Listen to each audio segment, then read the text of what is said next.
Guys ನೋಡಿ, ನಾನೊಬ್ಬ ಕರ್ನಾಟಕದ ಹುಡುಗ ಆಗಿದ್ದೇನೆ. ಒಬ್ಬೊಬ್ರು ಅಂತಾರೆ ನನಗೆ, ನನ್ನ ಫ್ರೆಂಡ್ಸ್ಗಳು ಅಂತಾರೆ, ಪಬ್ಜಿ ಆಡೋ ಫ್ರೆಂಡ್ಸ್ಗಳು ಅಂತಾರೆ ನನಗೆ.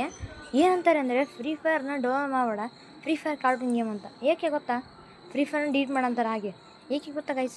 ಪಬ್ಜಿ ಡೌನ್ಲೋಡ್ಸ್ ಜಾಸ್ತಿ ಆಗಲಿ ಮತ್ತು ಫ್ರೀ ಫೈರ್ ಡೌನ್ಲೋಡ್ಸ್ ಕಡಿಮೆ ಆಗಿ ಫ್ರೀ ಫೈರ್ ಹಿಂದುಳಿದೆ ಅಂತ. ಹೀಗೆ ಯಾರಾದರೂ ನಿಮ್ಗೆ ಅಂದರೆ ನೀವು ಮಾತನ್ನು ತಲೆ ಹಾಕೋಕೆ ಹೋಗಬೇಡಿ. ಹಾಗೆ ಫ್ರೀ ಫೈರ್ನಲ್ಲಿ ಟಾಪಪ್ ಮಾಡಬೇಡಿ.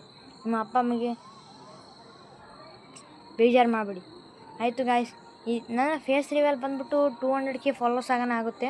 ನೀವು 200K ಪರವಾಗಿಲ್ಲ, 2000 ಆದರೂ ಟಚ್ ಮಾಡಿಸಿ ಗಾಯ್ಸ್. ಏನು ಒಂದು ಹುಡುಗಿ ವೀಡಿಯೋಕ್ಕೆ 1K 2K ಲೈಕ್ಸ್ ಕೊಡ್ತೀರ, ನಾರ್ಮಲ್ ವೀಡಿಯೋಗೆ ಒಂದು ಲೈಕ್ ಬರೋಲ್ಲ.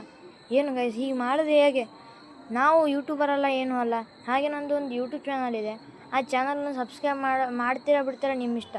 ನಾನಂತರೂ ಅದರ ಲಿಂಕನ್ನು ನನ್ನ ಬಯೋದಲ್ಲಿ ಇದೆ ಮತ್ತು ನನ್ನ ಕಮೆಂಟಲ್ಲಿ ಇದೆ. ಹೋಗಿ ಸರ್ಚ್ ಮಾಡಿ ನೋಡಿ. ಚಲೋ ಅನಿಸ್ತದೆ ಸಬ್ಸ್ಕ್ರೈಬ್ ಮಾಡಿ, ಇಲ್ಲಾಂದರೆ ಬಿಟ್ಬಿಡಿ ಗೈಸ್. ನಾನೇನು ಕೇಳಲ್ಲ. ಹಾಗೆ ನನ್ನ ಕರ್ನಾಟಕದ ಹುಡುಗ ಮಾಡುವ ನಮಸ್ಕಾರಗಳು ನಿಮಗೆ. ಒಳ್ಳೆಯದಾಗಲಿ, ಚೆನ್ನಾಗಿರಿ, ದುಡ್ಡು ಸಂಪಾದನೆ ಮಾಡಿ ಚೆನ್ನಾಗಿರಿ, ನಿಮ್ಮ ಮಕ್ಕಳನ್ನ ಚೆನ್ನಾಗಿ ನೋಡ್ಕೊಳ್ಳಿ. Bye guys.